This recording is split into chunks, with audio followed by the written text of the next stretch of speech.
ಓಂ ಶಾಂತಿ. ಅನ್ಗ Kannada YouTube ಚಾನೆಲ್ನ ಎಲ್ಲ ಆತ್ಮೀಯ ಸಹೋದರ ಸಹೋದರಿಯರಿಗೂ ಇಂದಿನ ಸಂಚಿಕೆಗೆ ಸ್ವಾಗತ. ಒಂದು ದೊಡ್ಡ ಪರಿಸ್ಥಿತಿ ಬಂದಿದೆ, ಭಯ ಆಗ್ತಾ ಇದೆ, ಆತಂಕಕ್ಕೀಡಾಗಿದ್ದೇವೆ.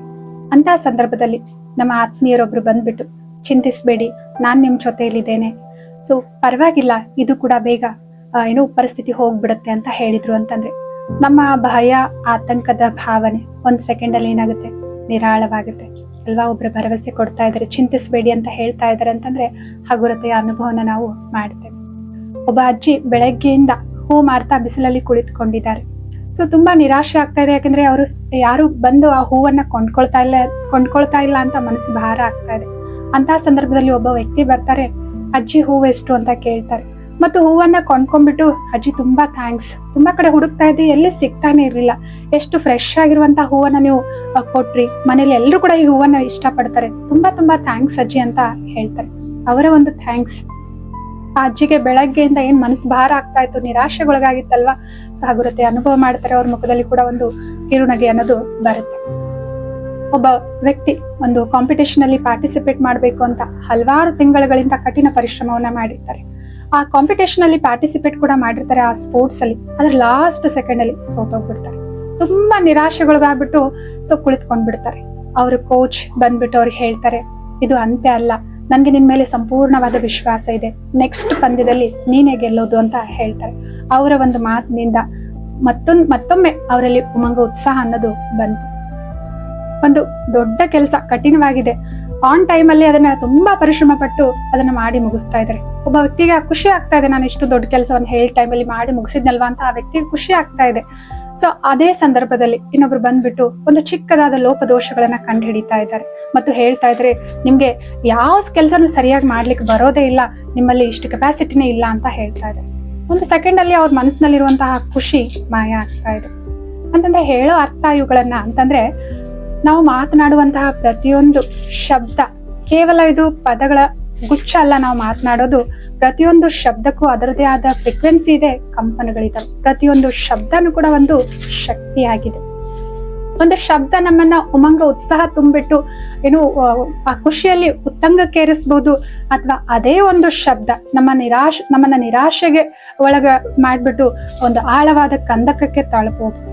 ಸೊ ಅಂತಂದ್ರೆ ಪ್ರತಿಯೊಂದು ಶಬ್ದದಲ್ಲಿ ಕಂಪನ ಇದೆ, ಶಕ್ತಿ ಇದೆ, ಅದು ಇನ್ನೊಬ್ಬರ ಮೇಲೆ ಅದರ ಪ್ರಭಾವವನ್ನ ಬೀರುತ್ತೆ. ಒಬ್ಬ ವ್ಯಕ್ತಿ ತನ್ನ ಕಂಪ್ನಿಯಲ್ಲಿ ಯಾರಾದ್ರೂ ಬಂದ್ಬಿಟ್ಟು ಆ ಪ್ರಾಜೆಕ್ಟ್ಗೋಸ್ಕರ ಅಥವಾ ಆ ಕೆಲಸದಗೋಸ್ಕರ ಏನಾದ್ರೂ ಹೊಸ ಐಡಿಯಾಗಳನ್ನ ಹೇಳಿದ್ರೆ, ಅವ್ರು ಯಾವಾಗ್ಲೂ ಕೂಡ ಅವ್ರ ಬಗ್ಗೆ ಜೋಕ್ ಮಾಡ್ತಾ ಇದ್ರು. ನೋಡಪ್ಪ, ನಮ್ಮ ಟೀಮ್ ಅಲ್ಲಿ ಇವತ್ತಿನ ಜ್ಞಾನಿ ಇವರೇ ಆಗಿದ್ದಾರೆ ಅಂತ ಹೇಳ್ಬಿಟ್ಟು ಜೋರಾಗಿ ನಗ್ತಾ ಇದ್ರು. ಸೊ ಅವ್ರು ಅಂದ್ಕೊಳ್ತಾ ಇದ್ರು, ನಾನು ಜೋಕ್ ಮಾಡ್ತಾ ಇದ್ದೀನಿ, ಎಲ್ರಿಗೂ ನಗಿಸ್ತಾ ಇದ್ದೇನೆ ಅಂತ ಹೇಳ್ಬಿಟ್ಟು ಅಂದ್ಕೊಳ್ತಾ ಇದ್ರು. ಆದ್ರೆ ನಮ್ಮ ಈ ಜೋಕು, ನಮ್ಮ ಈ ಸಣ್ಣ ಎರಡು ಪದಗಳ ಮಾತು ಇನ್ನೊಬ್ಬರ ಮೇಲೆ ಯಾವ ರೀತಿ ಪರಿಣಾಮ ಬೀರ್ತಾ ಇದೆ ಅನ್ನೋದು ಬಹಳ ಮುಖ್ಯವಾಗಿದೆ. ನಮ್ಮ ಈ ಮಾತಿನಿಂದ ಏನಾಗ್ತಾ ಇದೆ, ಅವ್ರಿಗೇನಾದ್ರೂ ಬೇಸರ ಆಗ್ತಾ ಇದೆ, ಅವರ ಆತ್ಮವಿಶ್ವಾಸ ಕಡಿಮೆ ಆಗ್ತಾ ಇದೆ ಅಂತಂದ್ರೆ, ಅವ್ರಿಗೆ ನೋವು ಆಗ್ತಾ ಇದೆ, ಅಥವಾ ಅವ್ರ ಬಗ್ಗೆ ಕೀಳರಿಮೆಯ ಅನುಭವ ಮಾಡ್ತಾ ಇದ್ದಾರೆ ಅಂತಂದ್ರೆ, ಸೊ ಖಂಡಿತವಾಗ್ಲೂ ನಾವಿಲ್ಲಿ ಏನ್ ಮಾಡ್ತಾ ಇದ್ದೇವೆ, ಅವ್ರ ಜೊತೆಗೆ ಒಂದು ನಕಾರಾತ್ಮಕವಾದ ಕರ್ಮದ ಖಾತೆಯನ್ನ ರೆಡಿ ಮಾಡ್ಕೊಳ್ತಾ ಇದ್ದೇವೆ, ಸೃಷ್ಟಿಸ್ಕೊಳ್ತಾ ಇದ್ದೇವೆ. ಸೊ ಆ ವ್ಯಕ್ತಿಗೆ ಗೊತ್ತೇ ಆಗ್ಲಿಲ್ಲ, ಅವ್ರು ಜೋಕ್ ಮಾಡ್ತಾ ಇದ್ದೀನಿ, ಎಲ್ಲರ ಜೊತೆ ಬೆರಿತಾ ಇದ್ದೀನಿ ಅಂತ ಅಂದ್ಕೊಂಡ್ರು. ಸೊ ಕ್ರಮೇಣವಾಗಿ ಏನಾಯ್ತು, ಅವ್ರಿದ್ದಾಗ ಅಲ್ಲಿರುವಂತಹ ಜನರು ಏನ್ ಮಾಡ್ತಾ ಇರ್ಲಿಲ್ಲ, ಅವ್ರ ಉಪಾಯಗಳನ್ನ, ಅವ್ರ ಐಡಿಯಾಗಳನ್ನ ಹೇಳ್ತಾ ಇರ್ಲಿಲ್ಲ. ನಿಧಾನವಾಗಿ ಇವ್ರ ಜೊತೆ ಎಲ್ಲರೂ ಕೂಡ ಮಾತನಾಡೋದನ್ನ, ಕ್ಲೋಸ್ ಆಗಿ ಮಾತನಾಡೋದನ್ನೇ ನಿಲ್ಲಿಸ್ತಾ ಇದ್ರು. ಮನೇಲಿ ಕೂಡ ಚಿಕ್ಕ ಪುಟ್ಟ ಪರಿಸ್ಥಿತಿಗಳು ಬಂದಾಗ ಇವರು ರೇಗಾಡ್ತಾ ಇದ್ರು. ಇದರಿಂದ ಸೊ ಅವ್ರಿಗೆ ಅನಿಸ್ತಾ ಇದೆ, ಯಾಕೆ ಜನರು ನನ್ನ ಜೊತೆ ಓಪನ್ ಅಪ್ ಆಗಿ ಮಾತಾಡಲ್ಲ ಅಂತ ಹೇಳ್ಬಿಟ್ಟು. ಅವ್ರ ಆತ್ಮೀಯರ ಹತ್ರ ಒಂದ್ ಬಾರಿ ಮಾತನಾಡ್ಬೇಕಾದ್ರೆ ಅವ್ರ ಆತ್ಮೀಯರು ಅವ್ರಿಗೆ ಹೇಳ್ತಾರೆ, ನೋಡು, ನೀನ್ ಯಾವಾಗ್ಲೂ ಕೂಡ ಇನ್ನೊಬ್ರು ಏನಾದ್ರು ಮಾತಾಡ್ಬೇಕಾದ್ರೆ ಟೀಸ್ ಮಾಡ್ತೀಯಲ್ವಾ, ಅಥವಾ ವ್ಯಂಗ್ಯವಾಗಿ ಮಾತನಾಡ್ತೀಯಲ್ವಾ, ಈ ಒಂದು ಸ್ವಭಾವನೆ ಇವತ್ತು ಜನರು ನಿನ್ ಹತ್ರ ಓಪನ್ ಅಪ್ ಆಗಿ ಮಾತಾಡ್ಲಿಕ್ಕೆ, ಅಥವಾ ನೀನಿದ್ದಾಗ ಅವ್ರ ಐಡಿಯಾಗಳನ್ನ ಹೇಳಲಿಕ್ಕೆ ಹಿಂಜರಿತಾರೆ ಅಂತ ಹೇಳ್ಬಿಟ್ಟು ಹೇಳ್ತಾರೆ. ಅವಾಗ ಆ ವ್ಯಕ್ತಿಗೆ ರಿಯಲೈಸ್ ಆಗುತ್ತೆ, ಇವ್ರ ತರ ನಾವು ಕೆಲಸ ಮಾಡುವಂತ ಸ್ಥಳದಲ್ಲೇ ಆಗಿರ್ಬೋದು, ಫ್ರೆಂಡ್ಸ್ ಸರ್ಕಲ್ ಅಲ್ಲೇ ಆಗಿರ್ಬೋದು, ಮನೇಲಿ ಆಗಿರ್ಬೋದು, ಅಥವಾ ಮಿತ್ರ ಸಂಬಂಧಿಗಳೆಲ್ಲ ಕುಳಿತುಕೊಂಡಿದ್ದೇವೆ. ಅವಾಗ ಇನ್ನೊಬ್ಬರ ಬಗ್ಗೆ ಅವರನ್ನು ನೋಡ್ಬಿಟ್ಟು ಒಂದು ನಾವು ಕೂಡ ವ್ಯಂಗ್ಯವಾಗಿ ಮಾತನಾಡ್ತಾ ಇದೀವಿ, ಟೀಕೆ ಮಾಡ್ತಾ ಇದೀವಿ, ಅಥವಾ ಗೇಲಿ ಮಾಡ್ತಾ ಇದೀವಿ ಅಂತಂದ್ರೆ ನಾವು ಕೂಡ ಹಂಗೆ ಅನ್ಕೊಳ್ತೀವಲ್ವಾ, ಜೋಕ್ ಮಾಡಿದೆ, ನಾನು ಸುಮ್ಮನೆ ಕಾಮಿಡಿ ಮಾಡಿದೆ ಅಂತ ಹೇಳ್ಬಿಟ್ಟು. ಆದ್ರೆ ಆ ಕಾಮಿಡಿ, ಆ ಜೋಕ್ ಏನಾದ್ರೂ ಅವ್ರ ಮನಸ್ಸಿನ ಮೇಲೆ ಆಳವಾಗಿ ಪ್ರಭಾವ ಬೀರ್ತು, ಅದರಿಂದಾಗಿ ಅವರಲ್ಲಿ ಆತ್ಮವಿಶ್ವಾಸದ ಕೊರತೆ ಆಯ್ತು. ಆ ಆತ್ಮವಿಶ್ವಾಸದ ಕೊರತೆಯಿಂದ ಅವ್ರ ಜೀವನದಲ್ಲಿ ಎಷ್ಟೋ ಅವಕಾಶಗಳನ್ನ ಅವ್ರು ಕಳೆದುಕೊಂಡ್ರು ಮತ್ತು ನೋವು ಪಡ್ತಾ ಇದ್ರು ಅಂತಂದ್ರೆ ಖಂಡಿತವಾಗ್ಲೂ ಸೊ ಒಂದು ನಕಾರಾತ್ಮಕವಾದ ಕರ್ಮದ ಖಾತೆಯನ್ನು ನಾನು ಸೃಷ್ಟಿಸ್ಕೊಂಡೆ. ಇದು 2 ಮಾತಿನ ಕರ್ಮದ ಖಾತೆ ಅಲ್ಲ. ಸೊ ನಾನು 2 ಮಾತು ಹೇಳಿದ್ದಲ್ವಾ, ಹಾಗೆ ಇನ್ನೊಬ್ಬರಿಂದ ನಾನು 2 ಮಾತು ಕೇಳಿದ್ರೆ ಕರ್ಮದ ಖಾತೆ ಚುಕ್ತ ಆಯ್ತು ಅಂತ ಅಲ್ಲ. ಸೊ 2 ಮಾತನಾಡದೆ, ಆದ್ರೆ ಆ 2 ಮಾತಿನ ಪ್ರಭಾವ ಅವ್ರ ಮನಸ್ಸಿನ ಮೇಲೆ ಎಷ್ಟು ತಿಂಗಳ ಕಾಲ ಇತ್ತು, ಎಷ್ಟು ವರ್ಷಗಳ ಕಾಲ ಇತ್ತು, ಮತ್ತು ಅವ್ರ ಜೀವನದಲ್ಲಿ ಯಾವ್ದಾದ್ರ ಮೇಲೆ ಪ್ರಭಾವ ಬೀರ್ತು, ಅದೆಲ್ಲಾನು ಕೂಡ ನನ್ನ ಅಕೌಂಟ್ ಅಲ್ಲಿ ಇವಾಗ ಜಮಾ ಆಗ್ತಾ ಇದೆ. ಅದಕ್ಕೇನೆ ಹೇಳ್ತಾರೆ ಅಲ್ವಾ, ಕರ್ಮದ ಖಾತೆ ಬಹಳ ಸೂಕ್ಷ್ಮವಾಗಿದೆ ಮತ್ತು ಬಹಳ ಆಳವಾಗಿದೆ ಅಂತ ಹೇಳ್ಬಿಟ್ಟು. ಸೊ ಆದ್ರಿಂದ ನಮ್ಮ ಪದಗಳನ್ನ ನಾವು ಚೆಕ್ ಮಾಡ್ಕೊಳ್ಬೇಕಾಗಿದೆ. ನಮ್ಮ ಶಬ್ದಗಳಲ್ಲಿ ಏನಾದ್ರೂ ವ್ಯಂಗ್ಯ ಆಡೋದಿದೆಯಾ, ಅಥವಾ ನಮ್ಮ ಶಬ್ದಗಳಲ್ಲಿ ಏನಾದ್ರೂ ನಕಾರಾತ್ಮಕವಾದ ಶಬ್ದಗಳಿದಾವ, ಅಥವಾ ನಮ್ಮ ಶಬ್ದಗಳ ಗುಣಮಟ್ಟ, ಆ ಶಕ್ತಿಯ ಕಂಪನಗಳೇನಾದ್ರೂ ಕಡಿಮೆ ಇದೆಯಾ ಅಂತ ಚೆಕ್ ಮಾಡ್ಕೊಂಡು ಚೇಂಜ್ ಮಾಡ್ಕೊಳ್ಳೋದು ಬಹಳ ಬಹಳ ಬಹಳ ಇಂಪಾರ್ಟೆಂಟ್ ಆಗಿದೆ. ಒಬ್ರು ಸಹೋದರಿ ಹೀಗೆ ಮಾತಾಡ್ತಾ ಇರ್ಬೇಕಾದ್ರೆ ಹೇಳ್ತಾ ಇದ್ರು, ಸಿಸ್ಟರ್ ಗೊತ್ತಿಲ್ಲ ಯಾವ ಜನ್ಮದಲ್ಲಿ ನಾನು ಏನ್ ಪಾಪ ಮಾಡಿದ್ದೇನೆ ಗೊತ್ತಿಲ್ಲ, ಯಾರಿಗೆ ಎಷ್ಟು ನೋವು ಕೊಟ್ಟಿದ್ದೇನೆ ಗೊತ್ತಿಲ್ಲ, ಅದಕ್ಕೆ ಈ ಜನ್ಮದಲ್ಲಿ ನಾನು ಎಷ್ಟು ಪ್ರಯತ್ನ ಮಾಡಿದ್ರು ಕೂಡ ನನ್ನ ವೇಟ್ ಕಡಿಮೆ ಆಗ್ತಾ ಇಲ್ಲ ಅಂತ ಹೇಳ್ತಾ ಇದ್ದೆ. ಏನಕ್ಕೆ ಹಂಗ ಅನಿಸ್ತಾ ಇದೆ ಅಂತಂದ್ರೆ, ನಾನು ತುಂಬಾ ಸ್ಟ್ರಿಕ್ಟ್ ಡಯಟ್ ಫಾಲೋ ಮಾಡ್ತೇನೆ, ವ್ಯಾಯಾಮ ಎಕ್ಸರ್ಸೈಸ್ ಎಲ್ಲಾ ಮಾಡ್ತೇನೆ, ಆದ್ರೂ ಕೂಡ ನನ್ನ ವೇಟ್ ಕಡಿಮೆ ಆಗ್ತಿಲ್ಲ. ಯಾವ್ದೋ ಒಂದು ಜನ್ಮದಲ್ಲಿ ನಾನು ಇನ್ನೊಬ್ರಿಗೆ ಪಾಪ ದಪ್ಪ ಇರೋರಿಗೆ ತುಂಬಾ ರೇಗಿಸಿದ್ದೇನೆ ಅನ್ಸುತ್ತೆ, ತುಂಬಾ ಟೀಕೆ ಮಾಡಿದ್ದೇನೆ ಅನ್ಸುತ್ತೆ, ವ್ಯಂಗ್ಯವಾಗಿ ಮಾತಾಡಿದ್ದೇನೆ ಅನ್ಸುತ್ತೆ, ಅವರಿಗೆ ಎಷ್ಟು ನೋವಾಗಿರ್ಬೋದಲ್ವಾ. ಸೊ ಅದರ ಪರಿಣಾಮವಾಗಿ ಇವತ್ತು ನಾನು ಎಷ್ಟು ಪ್ರಯತ್ನ ಮಾಡಿದ್ರು ಕೂಡ ಈ ಶರೀರದ ತೂಕವನ್ನ ಕಡಿಮೆ ಮಾಡ್ಲಿಕ್ಕೆ ಆಗ್ತಾ ಇಲ್ಲ ನನ್ಗೆ ಅಂತ ಹೇಳ್ತಾ ಇದ್ದೆ.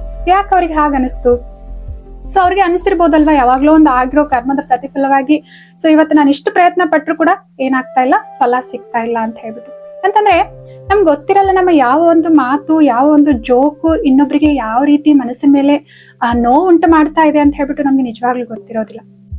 ಸೊ ಆದ್ರಿಂದ ನಾವ್ ಇನ್ನೊಬ್ಬ ಬಗ್ಗೆ ಮಾತನಾಡ್ಬೇಕಾದ್ರೆ, ಭಲೆ ಅದು ಅವರ ರೂಪದ ಬಗ್ಗೆ ಆಗಿರ್ಬೋದು, ಅವರ ಬಣ್ಣದ ಬಗ್ಗೆ ಆಗಿರ್ಬೋದು, ಅಥವಾ ಯಾವುದೇ ವಿಷಯದ ಅವರಲ್ಲಿರುವ ಸಾಮರ್ಥ್ಯದ ಬಗ್ಗೆ ಆಗಿರ್ಬೋದು, ಅಥವಾ ಅವ್ರು ಮಾಡುವಂತಹ ಕೆಲಸದ ಸ್ಟೈಲ್ ಬಗ್ಗೆ ಆಗಿರ್ಬೋದು, ನಾವು ಕೆಲವೊಂದ್ ಬಾರಿ ನಗ್ತಾ ಏನ್ ಮಾಡ್ಬಿಡ್ತೇವೆ, ಜೋಕ್ ಮಾಡ್ಬಿಡ್ತೇವೆ, ಅಥವಾ ವ್ಯಂಗ್ಯವಾಗಿ ಮಾತಾಡ್ಬಿಡ್ತೇವೆ.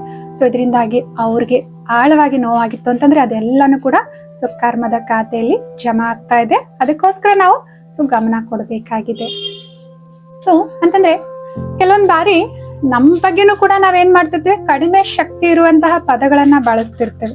ಸೊ ಏನಾದ್ರೂ ಸಮಸ್ಯೆ ಇದೆ ಅಂತಂದ್ರೆ, ಉದಾಹರಣೆಗೆ ಆರೋಗ್ಯ ಚೆನ್ನಾಗಿಲ್ಲ ಅಂತಂದ್ರೆ, ಸೊ ಅವಾಗ ಏನ್ ಮಾಡ್ತಿರ್ತೀವಿ, ಒಂದು ಉದಾಹರಣೆಗೆ ತಲೆನೋವು ಬಂದಿದೆ ಅಂತಂದ್ರೆ, ಸೊ ಅದನ್ನ ವರ್ಣನೆ ಮಾಡ್ತಾ ಇರ್ತೀವಿ. ಸೊ ಯಾವ ರೀತಿ, ಯಾರಾದ್ರೂ ತಲೆನೋವು ಬಂದಿದೆ, ಆಫೀಸ್ಗೆ ಹೋಗಿಲ್ಲ ನಾನು ಇವತ್ತು ಅಂತಂದ್ರೆ, ಮನೇಲಿ ಇರೋರೆಲ್ಲ ಕೇಳ್ತಾರಲ್ವಾ, ಯಾಕೆ ಆಫೀಸ್ಗೆ ಹೋಗಿಲ್ಲ ಅಂತಂದ್ರೆ, ಅಯ್ಯೋ ಸಿಕ್ಕಾಪಟ್ಟೆ ತಲೆನೋಯ್ತಾ ಇದೆ. ನಮ್ಗೆ ಎಕ್ಸಾಸರೇಟಿವ್ ವರ್ಣನೆ ಮಾಡಿ ಹೇಳುವಂತಹ ಅಭ್ಯಾಸ ಇರುತ್ತೆ, ಅಥವಾ ಇನ್ನೊಬ್ಬರ ಅನುಕಂಪ ಸಿಗ್ಲಿ ಅನ್ನೋದಕ್ಕೋಸ್ಕರ ಕೆಲವೊಂದ್ ಬಾರಿ ಏನ್ ಹೇಳ್ತಿರ್ತೀವಿ, ಚಿಕ್ಕದನ್ನ ದೊಡ್ಡದ್ ಮಾಡಿ ಹೇಳ್ತಿರ್ತೇವೆ, ತುಂಬಾ ತಲೆನೋಯ್ತಾ ಇದೆ, ತುಂಬಾ ಕಿರಿಕಿರಿ ಆಗ್ತಾ ಇದೆ, ಏನು ಮಾಡ್ಲಿಕ್ಕೆ ಆಗ್ತಿಲ್ಲ, ಅದಕ್ಕೆ ನಾನು ಹೋಗಿಲ್ಲ ಇವತ್ತು ಅಂತ ಹೇಳ್ತಿರ್ತೇವೆ. ಮತ್ತು ಯಾರಾದ್ರೂ ಕರೆ ಮಾಡಿದ್ರು ಯಾಕೆ ಆಫೀಸ್ಗೆ ಹೋಗಿಲ್ಲ ಅಂತಂದ್ರೆ, ಅವಾಗ್ಲೂ ಕೂಡ ಬೆಳಗ್ಗೆಯಿಂದ ತುಂಬಾ ತಲೆ ನೋಯ್ತಾ ಇದೆ, ಅದಕ್ಕೆ ನಾನು ಹೋಗಿಲ್ಲ. ಅಥವಾ ಹೊರಗಡೆ ಯಾರಾದ್ರೂ ಭೇಟಿ ಆದ್ರೆ ಯಾಕೆ ಇವತ್ತು ಆಫೀಸ್ಗೆ ಹೋಗಿಲ್ಲ ಅಂತಂದ್ರೆ, ಅಯ್ಯೋ ಸಿಕ್ಕಾಪಟ್ಟೆ ತಲೆ ನೋಯ್ತಾ ಇದೆ ಬೆಳಗ್ಗೆಯಿಂದ. ಈ ರೀತಿ ನಮ್ಗೆ ತಲೆನೋವು ಇತ್ತು ನಿಜ, ಅದ್ರ ಒಂದು 50% ಇರ್ಬೋದು. ಅದನ್ನ ನಾನು ವರ್ಣನೆ ಮಾಡಿ ಅದ್ರ ಬಗ್ಗೆ ಪದೇ ಪದೇ ಪದೇ ಪದೇ ಹೇಳೋದ್ರಿಂದ ಏನಾಗುತ್ತೆ, ಸೊ ನಾವು ನಮ್ಮ ಬ್ರೈನ್ಗೆ, ನಮ್ಮ ಮೆದುಳಿಗೆ ಯಾವ ಸಂದೇಶ ಕಳಿಸ್ತಾ ಇದೆ, ತಲೆನೋವು ಜಾಸ್ತಿ ಆಗಿದೆ, ತಲೆನೋವು ಜಾಸ್ತಿ ಇದೆ, ತಲೆನೋವು ಜಾಸ್ತಿ ಇದೆ ಅಂದ್ರೆ ನೋವು ಇದ್ದಿದ್ದಕ್ಕಿಂತ ಅದು ಏನಾಗ್ಬೇಕು, ಜಾಸ್ತಿ ಆಗ್ಬೇಕು ಅನ್ನೋ ಮೆಸೇಜ್ ಅನ್ನ ನಾವು ಮೆದುಳಿಗೆ ಕೊಡ್ತಾ ಇದೀವಿ. ಅದು ಹಾಗೆ ಕೆಲಸ ಮಾಡ್ತಾ ಇರುತ್ತೆ. ಅಂತಂದ್ರೆ ಹೇಳೋದೇನು ಅಂತಂದ್ರೆ, ನಾವು ನಕಾರಾತ್ಮಕವಾಗಿರೋದನ್ನ ಎಷ್ಟು ವರ್ಣನೆ ಮಾಡ್ತೇವೆ, ವರ್ಣನೆ ಮಾಡಿ ಮಾಡಿ ಅದನ್ನ ಇನ್ನು ಜಾಸ್ತಿನೇ ಮಾಡ್ತೇವೆ. ಇದು ಸಂಬಂಧಗಳ ಬಗ್ಗೆ ಆದ್ರೂ ಆಗಿರ್ಬೋದು, ಅಥವಾ ಇನ್ನೊಂದು ಹಣದ ಸಮಸ್ಯೆಗಳಾದ್ರೂ ಬಗ್ಗೆ ಆದ್ರೂ ಆಗಿರ್ಬೋದು. ಅದನ್ನ ನಾವ್ ಎಷ್ಟು ವರ್ಣನೆ ಮಾಡ್ತೀವಿ, ಇನ್ನೊಬ್ಬರ ಜೊತೆಗೆ ಹೇಳ್ಕೊಳ್ತೇವೆ. ಸೊ ಅವರೆಲ್ಲ ಅದೇ ರೀತಿಯ ಸಂಕಲ್ಪಗಳು ನಮ್ಮ ಸಂಬಂಧದ ಬಗ್ಗೆ ಮಾಡಿದ್ರು ಅಂತಂದ್ರು ಕೂಡ, ನಮ್ಗೆ ಇವ್ರಿಗೆ ಜಗಳ ಆಯ್ತು, ಸ್ವಲ್ಪ ಮನಸ್ತಾಪ ಉಂಟಾಯ್ತು ಅಂತಂದ್ರೆ, ನನ್ನ ಮನಸ್ಸು ಹಗುರ ಆಗ್ಲಿ ಅಂತ ಹೇಳ್ಬಿಟ್ಟು ಇನ್ನೊಬ್ರಿಗೆ ಕರೆ ಮಾಡಿ ಮಿತ್ರ ಸಂಬಂಧಿಗಳೊಂದಿಗೆ ಅಥವಾ ನಮ್ಮ ಹತ್ತಿರದ ಫ್ರೆಂಡ್ಸ್ಗೆ ಹೇಳ್ತಾ ಇದ್ದೇನೆ ಅಂತಂದ್ರೆ, ಸೊ ನಾನು ಈ ರೀತಿ ಅಂತ ಅದಕ್ಕೆ ಅವ್ರು ಈ ರೀತಿ ಹೇಳಿದ್ರು, ನಂಗೆ ತುಂಬಾ ಬೇಜಾರಾಯ್ತು, ಸೊ ನನ್ ತುಂಬಾ ಡಿಸ್ರೆಸ್ಪೆಕ್ಟ್ ಫೀಲ್ ಆಯ್ತು ಅಂತ ಹೇಳ್ತಾ ಇದೀವಿ ಅಂತಂದ್ರೆ, ಅವರು ಕೂಡ ಅಯ್ಯೋ ಅವ್ರಿಬ್ರಿಗೆ ಜಗಳ ಆಯ್ತಂತೆ, ಮಿಸ್ಅಂಡರ್ಸ್ಟ್ಯಾಂಡಿಂಗ್ ಅಂತೆ, ಅವ್ರ ಅರ್ಥನೇ ಮಾಡ್ಕೊಳ್ಳಿಲ್ವಂತೆ, ಅವ್ರ ಮಾತನ್ನ ತುಂಬಾ ಬೇಜಾರಾಗೋ ರೀತಿಯಲ್ಲಿ ಮಾತಾಡಿದ್ರಂತೆ. ಸೊ ಈ ರೀತಿ ಈ ವಿಷಯ ಇನ್ನೊಬ್ರಿಗೆ ಹೇಳ್ತಾ ಇದ್ರು, ಅವರು ಕೂಡ ವರ್ಣನೆ ಮಾಡ್ತಾ ಇದ್ರು ಅಂತಂದ್ರೆ, ಒಂದ್ 5-6 ಜನ ನಮ್ಮಿಬ್ಬರ ಬಗ್ಗೆ ಮಾತಾಡಿದ್ರು ಅಂತಂದ್ರೆ, ಅವರೆಲ್ಲರ ಸಂಕಲ್ಪ ಬಂದು ಏನಾಗುತ್ತೆ, ನಮ್ಮನ್ನ ತಲುಪುತ್ತೆ ಅಲ್ವಾ. ಸೊ ಇದರಿಂದಾಗಿ ನಾವೇನಿಲ್ಲಿ ಪರಿಹಾರ ಅಂತ ಕಂಡ್ಕೊಳ್ಳಿಲ್ಲ ಅಲ್ವಾ. ಸೊ ಖಂಡಿತವಾಗ್ಲೂ ಹಾಗಾದ್ರೆ ಏನು ಹೇಳಲೇಬಾರ್ದ ಇನ್ನೊಬ್ಬರ ಮುಂದೆ ಅಂತ ಪ್ರಶ್ನೆ ಬರ್ಬೋದು. ಖಂಡಿತವಾಗ್ಲೂ ಹೇಳಿ, ಆದ್ರೆ ಯಾರ ಹತ್ರ ಹೇಳ್ಬೇಕಾಗಿದೆ, ಅವ್ರ ಹತ್ರ ಮಾತ್ರ ಹೇಳಿ. ಆರೋಗ್ಯ ಸರಿ ಇಲ್ಲ ಅಂತಂದ್ರೆ ಡಾಕ್ಟರ್ ಹತ್ರ ಹೇಳ್ಬೇಕಾಗಿದೆ, ಯಾಕಂದ್ರೆ ಅವ್ರ ಮೆಡಿಸಿನ್ ಹೇಳ್ಕೊಡ್ತಾರೆ, ನಮ್ಗೆ ಸಲಹೆ ಕೊಡ್ತಾರೆ. ಮನೇಲಿ ಖಂಡಿತವಾಗ್ಲೂ ಹೇಳ್ಬೇಕಾಗಿದೆ, ಆದ್ರೂ ವರ್ಣನೆ ಮಾಡ್ಬೇಡಿ ಅದ್ರ ಬಗ್ಗೆ. ಪದೇ ಪದೇ ಪದೇ ವರ್ಣನೆ ಮಾಡೋದ್ರಿಂದ ಅದು ಸಮಸ್ಯೆ ಕಡಿಮೆ ಆಗೋದಿಲ್ಲ, ಇದ್ದದಕ್ಕಿಂತ ಇನ್ನೂ ಜಾಸ್ತಿ ಆಗುತ್ತೆ. ಸೊ ಸಮಸ್ಯೆ ಆರೋಗ್ಯದಿದ್ರೆ ಡಾಕ್ಟರ್ ಹತ್ರ ಮಾತನಾಡೋಣ, ಸರಿಯಾದ ಮೆಡಿಸಿನ್ ತಗೊಳ್ಳೋಣ. ಬೇರೆ ಯಾರಾದ್ರೂ ಕೇಳಿದ್ರು ಅಂತ, ಚೆನ್ನಾಗಿದ್ದೇನೆ, ಸ್ವಲ್ಪ ರೆಸ್ಟ್ ಮಾಡ್ಬೇಕು ಅಂತ ನಾನೇ ಇವತ್ತು ರಜೆ ಹಾಕಿದ್ದೇನೆ ಅಂತ ಹೇಳ್ಬಿಟ್ಟು ನಾವು ಯುಕ್ತಿಯಿಂದನೂ ಕೂಡ ಮಾತನಾಡಬಹುದಾಗಿದೆ ಅಲ್ವಾ. ಅಥವಾ ಸಂಬಂಧಗಳಲ್ಲಿ ಈ ತರ ಯಾರ ಜೊತೆ ಆದ್ರೂ ಸ್ವಲ್ಪ ಮಿಸ್ಅಂಡರ್ಸ್ಟ್ಯಾಂಡಿಂಗ್ ಇದೆ, ಜಗಳ ಕದನ ಆಗ್ತಾ ಇದೆ ಅಂತಂದ್ರೆ ಇನ್ನೊಬ್ರು ಕೇಳ್ತಾ ಇದ್ರೆ ಅಂತಂದ್ರೆ ನಮ್ಗೆ ಗೊತ್ತು ಅವ್ರೇನ್ ಪರಿಹಾರ ನೀಡೋದಿಲ್ಲ ಅಂತ ಹೇಳ್ಬಿಟ್ಟು. ಸೊ ಅವಾಗ ನಾವು ಇಲ್ಲ ಚೆನ್ನಾಗೇ ಇದ್ದೇವೆ, ಏನ್ ತೊಂದ್ರೆ ಇಲ್ಲ ಅಂತ ಹೇಳ್ಬಿಟ್ಟು ನಾವು ಚೆನ್ನಾಗಿದ್ದೇವೆ ಅಂತಾನೆ ಹೇಳ್ಬೇಕಾಗಿದೆ. ನಮ್ಮಿಬ್ಬರ ಮಿಸ್ಅಂಡರ್ಸ್ಟ್ಯಾಂಡಿಂಗ್ ಅನ್ನ ಯಾರಾದ್ರೂ ಸರಿ ಮಾಡ್ತಾರೆ, ಗೈಡ್ ಮಾಡ್ತಾರೆ ಅಂತಂದ್ರೆ ಖಂಡಿತವಾಗ್ಲೂ ಅಂತ ವ್ಯಕ್ತಿಗಳೊಂದಿಗೆ ನಾವು ಹಂಚ್ಕೊಳ್ಳೋಣಂತೆ. ಅವಾಗ್ಲೂ ಕೂಡ ಏನಂತಂದ್ರೆ ನಮ್ಮ ಈ ಸಂಬಂಧ ಸರಿ ಹೋಗ್ಬೇಕು, ಅದಕ್ಕೋಸ್ಕರ ನಾನೇನ್ ಮಾಡ್ಬೇಕಾಗಿದೆ ಅಂತ ಅನ್ನುವಂತ ಇಂಟೆನ್ಷನ್ ಇತ್ತು ಅಂತಂದ್ರೆ ನಾವು ಇನ್ನೊಬ್ರ ಜೊತೆ ಅದ್ರ ಬಗ್ಗೆ ಮಾತನಾಡ್ಬಿಟ್ಟು ಸಲಹೆಯನ್ನ ಪಡೆದುಕೊಳ್ಳೋಣಂತೆ, ಅವರ ಅನುಭವನ ನಾವು ಕೇಳೋಣಂತೆ, ಅವರ ಮಾರ್ಗದರ್ಶನವನ್ನ ನಾವು ಪಡೆಯೋಣಂತೆ. ಅದನ್ನ ಬಿಟ್ಬಿಟ್ಟು ಅವ್ರೇನ್ ಮಾಡ್ಬೇಕಾಗಿದೆ ಹೇಳಿ, ಅವ್ರು ಮಾಡಿದ್ದು ಸರಿನಾ ತಪ್ಪಾ ಅಂತ ಹೇಳ್ಬಿಟ್ಟು ನಾವು ಇನ್ನೊಬ್ರು ಇಲ್ದೇ ಇರೋರ್ ಬಗ್ಗೆ ನಾವು ಮಾತನಾಡ್ಲಿಕ್ಕೆ ಹೋದ್ರೆ ಯಾವ ಸೊಲ್ಯೂಷನ್ ಕೂಡ ಅಲ್ಲಿ ಸಿಗೋದಿಲ್ಲ. ಆದ್ರಿಂದ ಯಾವುದೇ ಒಂದು ಸಮಸ್ಯೆ ಇದೆ ಅಂತಂದ್ರೆ ಅದನ್ನ ವರ್ಣನೆ ಮಾಡೋದ್ರಿಂದ ಅದು ಇನ್ನೂ ಜಾಸ್ತಿ ಆಗ್ತಾನೆ ಹೋಗುತ್ತೆ ಹೊರತು ಕಡಿಮೆ ಅಂತೂ ಆಗೋದಿಲ್ಲ. ಸೊ ಅದಕ್ಕೋಸ್ಕರ ಏನ್ ಮಾಡ್ಬೇಕಾಗಿದೆ ಹಾಗಿದ್ರೆ, ಯಾರು ಅದಕ್ಕೆ ಪರಿಹಾರ ನೀಡ್ತಾರೆ ಅನ್ಸುತ್ತೆ ಅವ್ರ ಹತ್ರ ಮಾತ್ರ ಹೇಳ್ಕೊಳ್ಳಿ. ಮತ್ತು ಅದ್ರ ಬಗ್ಗೆ ನಿಮ್ಗೆ ಯಾವ ರೀತಿ ಬೇಕಾಗಿದೆ, ಆರೋಗ್ಯ ಚೆನ್ನಾಗಾಗ್ಬೇಕಾಗಿದೆ ಅಲ್ವಾ, ಅದೇ ರೀತಿ ಸಂಕಲ್ಪ ಮಾಡಿ, ಅದೇ ರೀತಿ ನೀವು ಇನ್ನೊಬ್ರ ಜೊತೆನೂ ಕೂಡ ಮಾತನಾಡಿ.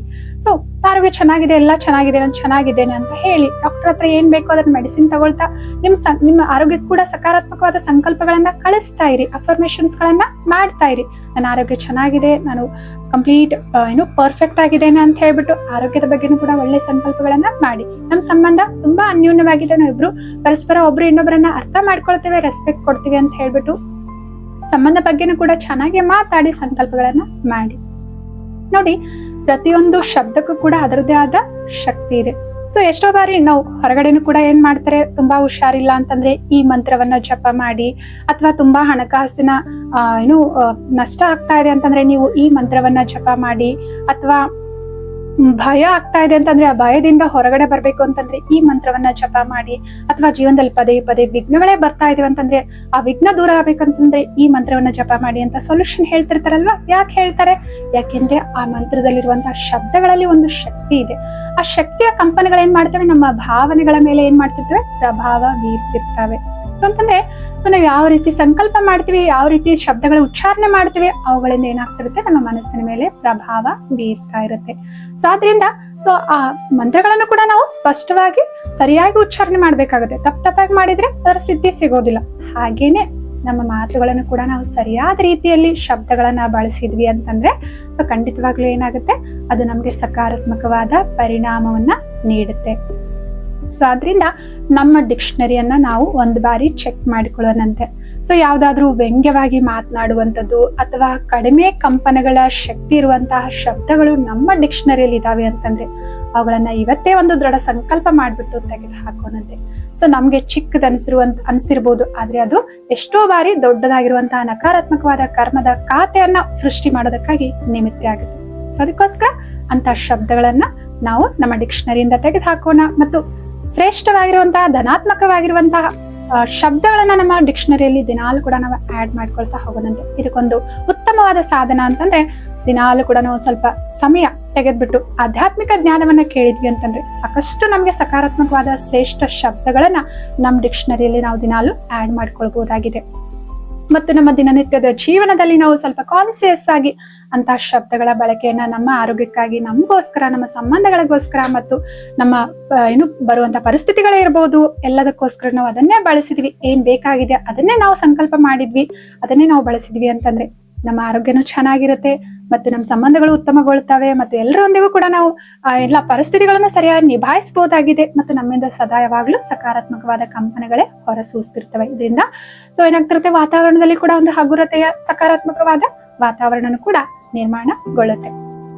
ಅದಕ್ಕೆ ಅಲ್ವಾ ಬೆಳಗ್ಗೆ ನೋಡಿ ಒಂದು ಟಿವಿಯಲ್ಲೇ ಆಗಿರ್ಬೋದು, ರೇಡಿಯೋದಲ್ಲೇ ಆಗಿರ್ಬೋದು, ಒಳ್ಳೆ ಭಕ್ತಿ ಗೀತೆಗಳನ್ನ ಅಥವಾ ಚೆನ್ನಾಗಿರೋ ಮ್ಯೂಸಿಕ್ ಅನ್ನ ಪ್ಲೇ ಮಾಡ್ತಾರೆ. ಇದರಿಂದ ಮನೆಯಲ್ಲಿ ಕೂಡ ವೈಬ್ರೇಷನ್ಸ್ ಏನಿರ್ಲಿ ಚೆನ್ನಾಗಿರ್ಲಿ ಅಂತ ಹೇಳ್ಬಿಟ್ಟು ಅಲ್ವಾ, ಬೆಳಗ್ಗೆ ಸಕಾರಾತ್ಮಕವಾಗಿರ್ಲಿ ಅನ್ನೋ ಉದ್ದೇಶಗೋಸ್ಕರ ಇಂಥ ಭಕ್ತಿ ಗೀತೆಗಳಾಗಿರ್ಬೋದು, ಒಂದು ಸೈಲೆಂಟ್ ಮ್ಯೂಸಿಕ್ ಆಗಿರ್ಬೋದು, ಅಥವಾ ಈ ಮಂತ್ರಗಳ ಪಠನ ಆಗಿರ್ಬೋದು, ಇದನ್ನ ಪ್ಲೇ ಮಾಡ್ತಿರ್ತಾರೆ.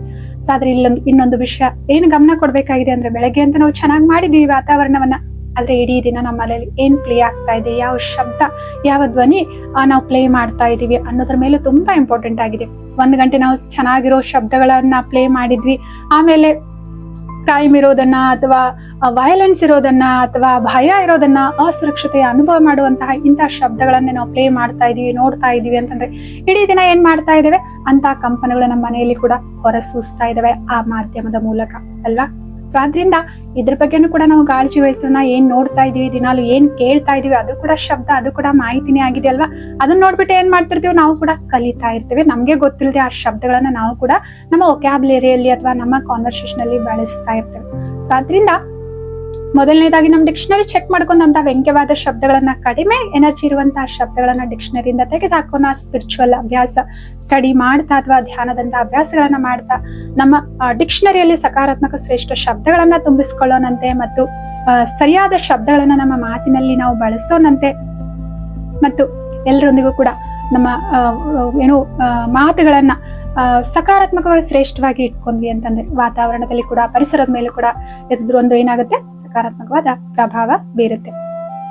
ಆತ್ಮೀಯ ಸಹೋದರ ಸಹೋದರಿಯರೇ, ನೀವು ಕೂಡ ನಿಮ್ಮ ಡಿಕ್ಷನರಿಯಲ್ಲಿ ಯಾವ ಒಂದು ಶಬ್ದ ಅದರ ಶಕ್ತಿಯ ಕಂಪನಗಳು ಕಡಿಮೆ ಇದೆ ಅಂತ ಅನ್ಸುತ್ತೆ ಅಂತದನ್ನ ಗುರುತಿಸ್ಬಿಟ್ಟು ಇವತ್ತೇ ಅದನ್ನ ತೆಗೆದು ಹಾಕಿ ದಿನಾಲು ಕೂಡ ಒಂದು ಹೊಸ ಹೊಸ ಶಬ್ದಗಳನ್ನ ನಿಮ್ಮ ಡಿಕ್ಷನರಿಯಲ್ಲಿ ನೀವು ಆಡ್ ಮಾಡ್ತಾ ಅದನ್ನ ದಿನನಿತ್ಯ ಜೀವನದಲ್ಲಿ ನಿಮ್ಮ ಮಾತುಗಳಲ್ಲಿ ನೀವು ಬಳಸಿದ್ರಿ ಅಂತಂದ್ರೆ ಒಂದು ಉತ್ತಮವಾದ ಶ್ರೇಷ್ಠ ಭಾಗ್ಯವನ್ನ ನಾವು ಕ್ರಿಯೇಟ್ ಮಾಡ್ಲಿಕ್ಕೆ ಸಾಧ್ಯ ಆಗುತ್ತೆ.